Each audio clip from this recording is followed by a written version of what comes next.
In the strange calm that fell over Neo Harbor after the architect's destruction, you could almost forget it ever happened. The pixel storms faded, the last glitch beasts dissolved into harmless motes of light, and the city, well, it tried to return to normal. But something was wrong. A haunting unease pulsed just beneath the surface, a collective feeling that the world had fundamentally changed. It was in the little things. Some people remembered events that had never happened. Others lost entire months of their lives, their memories just gone.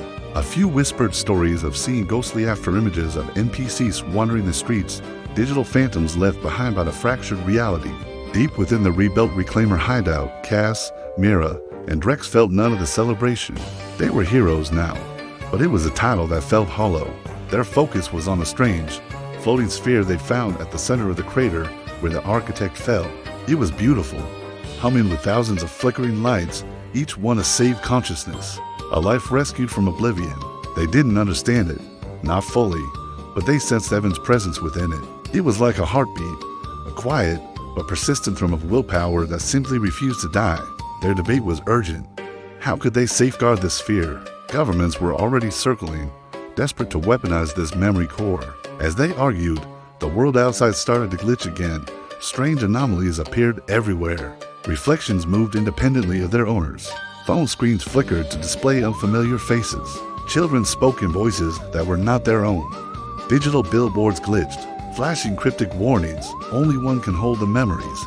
The message was terrifyingly clear. Something or someone was fighting to control what Evan had become.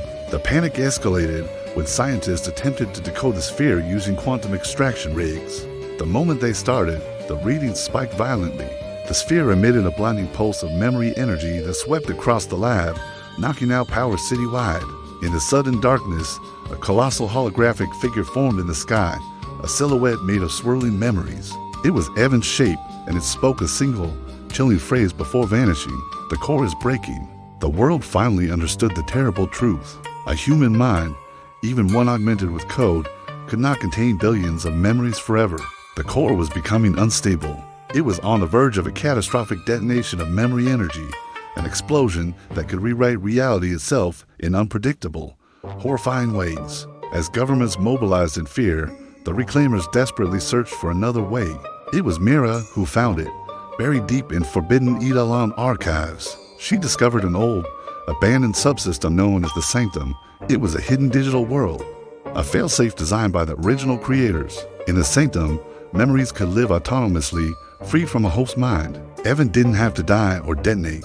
He could be transferred there, stabilized, and transformed into a fully conscious entity, existing in a realm between reality and code. But the problem was monumental. The Sanctum existed inside the last surviving fragment of the EIDOLON network, and it was still guarded by residual curator defense programs, hostile to anything connected to Player Zero. To get there, someone would have to perform a direct neural dive using the last functioning EIDOLON prototype, an act that would almost certainly kill any normal human mind. As the Reclaimers debated who could possibly make such a sacrifice, the sphere pulsed again. A brief but powerful message projected into their minds in Evan's voice. "Let me try." With the words came a memory, flickering into existence before them, Evan as a gamer, standing confidently, a small smile on his face, ready to face impossible odds. His determination was all the answer they needed. They placed the sphere into the neural rig.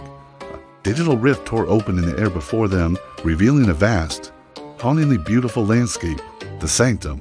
It was a floating world of crystalline memory towers, infinite libraries of light, and shifting, dreamlike terrain that pulsed with every stored human experience. The moment Evan's essence poured into this new realm, the entire Sanctum trembled. Curator Sentinels awoke. They were monstrous, geometric guardians forged from leftover code, and they recognized Player Zero's signature instantly. Their sole purpose, destroy him. But Evan was no longer bound by a physical body. He was a radiant humanoid form made of pure memory light. He unleashed impossible abilities, morphing and adapting, bending the very rules of the Sanctum with each thought. He fought across surreal landscapes where memories rained like golden dust and gravity bent like ribbon.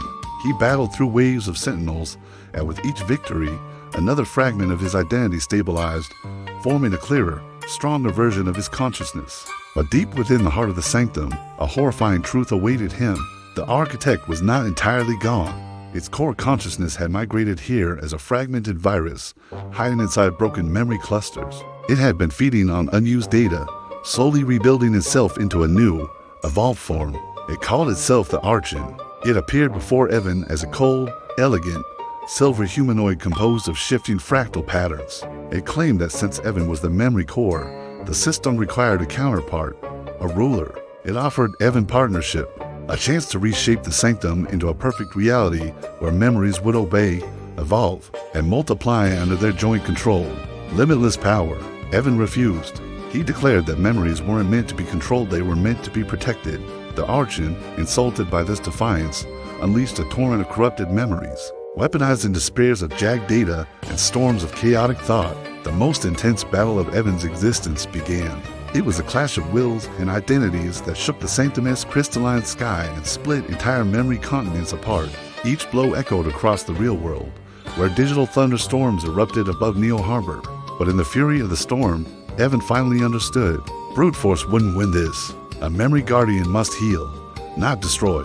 He stopped fighting and reached into the heart of the data storm. Instead of deflecting the corrupted fragments, he absorbed them, cleansing them with his own stable consciousness, turning the Archon's power against itself. The once perfect silver body began to crack, then fracture. Finally, it shattered into harmless motes of light that dissolved back into the sanctum's architecture.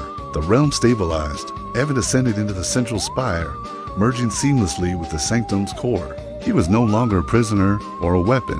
He had become the world's first true memory guardian, ensuring that no memory, human, digital, or forgotten, would ever be stolen, erased, or weaponized again. Back in the lab, the rift closed. The sphere in the reclaimer hideout dimmed gently, then reignited with a soft, steady blue glow. The instability was gone. It pulsed with a calm, peaceful light. Mira looked at it, a tear rolling down her cheek, and whispered, "He made it." And somewhere far beyond the veil of the digital horizon, Evan, reborn, eternal, watching over a universe of memory, smiled for the first time with a complete and peaceful mind. Thanks for watching this chapter of the story unfold. If you're as invested in this world as we are, make sure to like, subscribe, and hit that notification bell so you don't miss what comes next. See you in the next one.